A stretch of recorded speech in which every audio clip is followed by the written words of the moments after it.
উম, নমস্কার বন্ধুরা।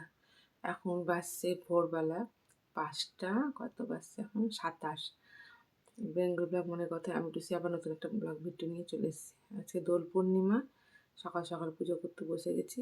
রাত্রি 12টার পরে শুয়েছি, সব ঠাকুরের খাবার টাবার বানিয়ে। এখন বাজছে আবার ভোর 4টে উঠে স্নান ধান সব বাসি করে কাজ সেরে এই যে ঠাকুরের সব করে নিয়েছি জোগাড়। এখন ঠাকুর তারপরে বন্ধুরা এই যে ঠাকুরকে খেতে দিয়েছি পায়েস, পোয়া, ফল দিয়েছি। এগুলো আমি রাত্রে বানিয়ে রেখেছিলাম, কারণ ওই যে কি তিথি নক্ষত্র খারাপের জন্য আজকে নাহলে ভোরবেলা পুজো দিতে হবে, নাহলে সন্ধ্যে 7টার পর অতক্ষণ তো না খেয়ে থাকা যাবে না। তাই সকালেই পুজো করছি।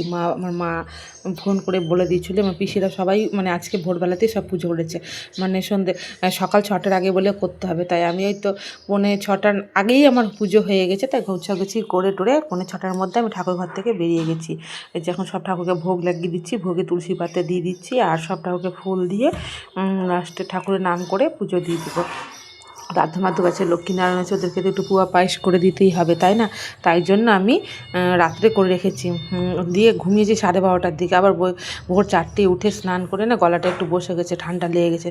কারণ হচ্ছে আজকে 2বার স্নান করতে হবে। বিকেলে গ্রহণ আছে, রান্নাবাড়ি, ওই আবার রান্নাবাড়ি করব, কাজে যাব। জানেনই তো আমি একটা কাজে যাই। সকালবেলা করে কাজ থেকে এসে রান্নাবাড়ি করে সব গুছিয়ে গেছে, মানে গ্রহণ লাগার আগেই খাওয়া দাওয়া সেরে নিতে হবে, নাহলে তো খাওয়া যাবে না। এই জন্য তাড়াতাড়ি করছি। আর একটা শাড়ি পরে নিয়েছি আজকে, ও যেমন তেমন করে পরেছি। আমি খুব একটা ভালো শাড়ি পরতে পারি না, ওই দোল পূর্ণিমার জন্যই পরেছি, যে একটু শাড়ি পরেই পুজো দিয়ে ইচ্ছে হলো, তাই শাড়িটা বের করলাম। শাড়িটা একদিন আরেকদিন পুজো দিয়েছিলাম মনে হয়, দিয়ে আমি রেখে দিয়েছিলাম। আবার শাড়িটা আমার ইস্ত্রি করাতে হবে, একটু রিভাইট দিয়ে বাড়িতে, তারপর ইস্ত্রি করতে দেবো। একটু নেতিয়ে গেছে।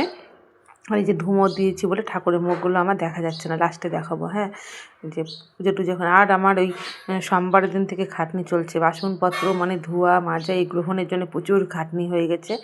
আর আমাদের যেদিন দোলযাত্রা থাকে আমাদের এখানে মালদাতে, সেই দিন মানে মানুষের দোল হয় না, মানে ভগবানকে সেদিন আবির দেওয়া হয় চরণে। আর যার যেমন মানে ক্ষমতা অনুযায়ী সে ঠাকুরকে ভোগ টোগ বানিয়ে খাওয়ায়, নিরামিষ খায় বেশিরভাগ মানুষই।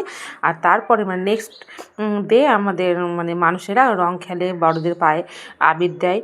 এটাই চলে আসছে, মানে ফারাক্কার এই পার থেকে, ফারাক্কা ব্রিজের ওপার থেকে কিন্তু দেবদোলের দিনই রং খেলা হয়, আর ফারাক্কার এই পার থেকে তার পরের দিনই খেলা হয়।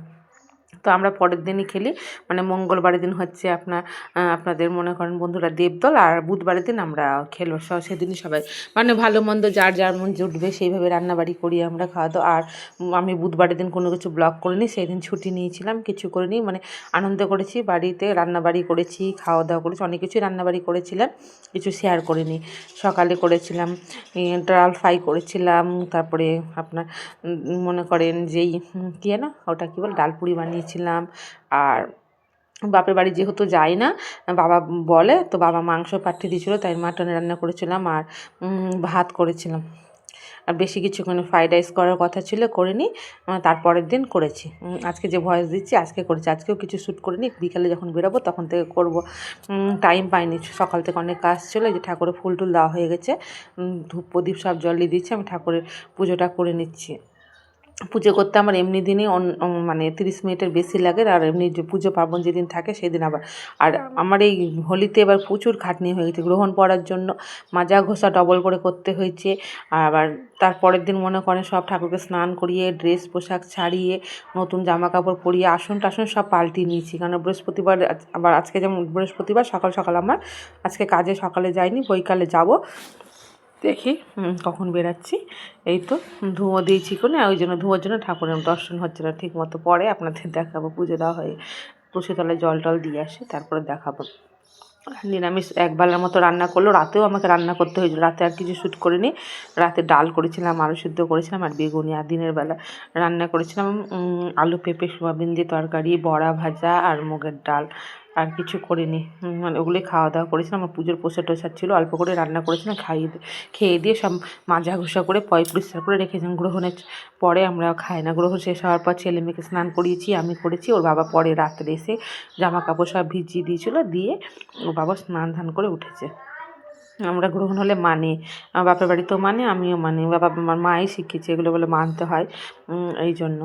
আর সন্ধ্যে 7টার পরে 7টা 20 বাজে যখন, তখন আমি এই করেছিলাম, সন্ধ্যা টন্ধে গঙ্গা জল টল ছিটিয়ে ঘর দুয়ারে সব কিছু, তারপর মনে করেন যে সন্ধ্যাবাতি দিয়েছিলাম।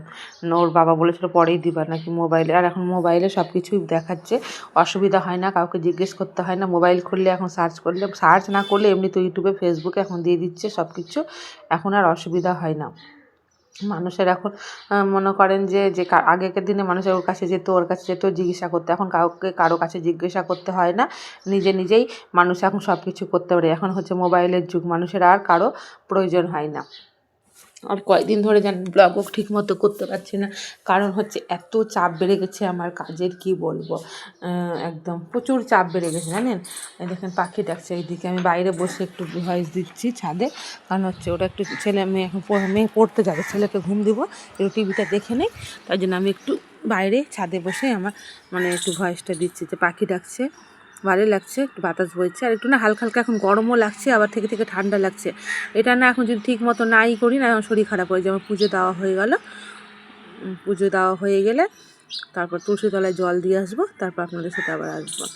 আর ধূপ দিয়ে পুজো না দিলে না আমার ভালো লাগে না, ধূপকাঠি ধরালেও ভালো লাগে না, আমি বেশিরভাগ ধূপ দিয়েই পুজো দিই। ধূপের গন্ধটা আমার খুব ভালো লাগে, চারিদিকে দিব, বেশ মোহ মানে একটা ফিল হয়, মানে একটা পুজো একটা ফিল হয়, আমার খুব ভালো লাগে ধূপের গন্ধটা।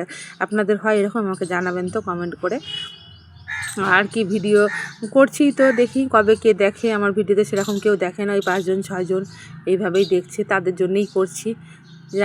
ভাবি আমি একটা জিনিস, যে মানুষের যখন খারাপ দিন আসে, কিন্তু একদিন খারাপের পরে একটা ভালো দিনও আসে, এর জন্য আমি এই অপেক্ষাতে আছি।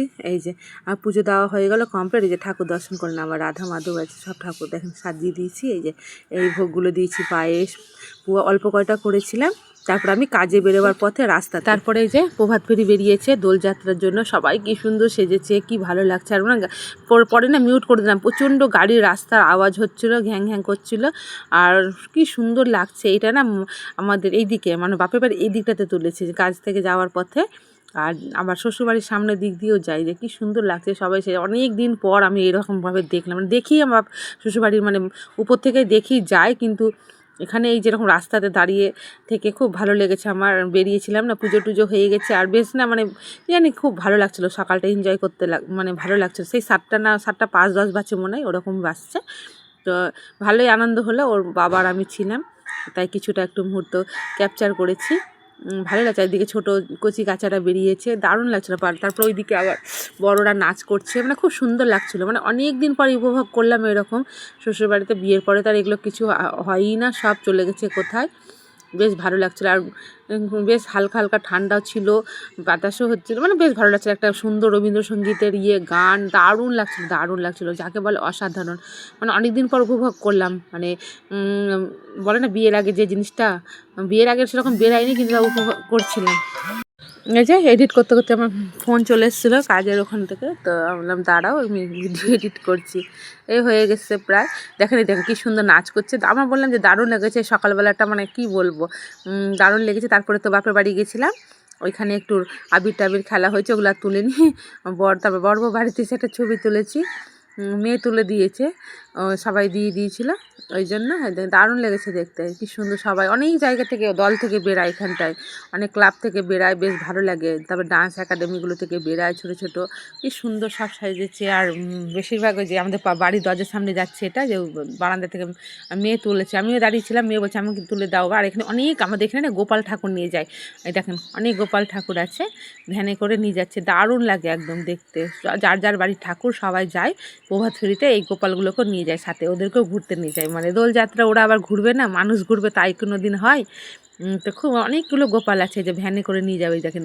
আর মেয়ে তুলেছে তো একটু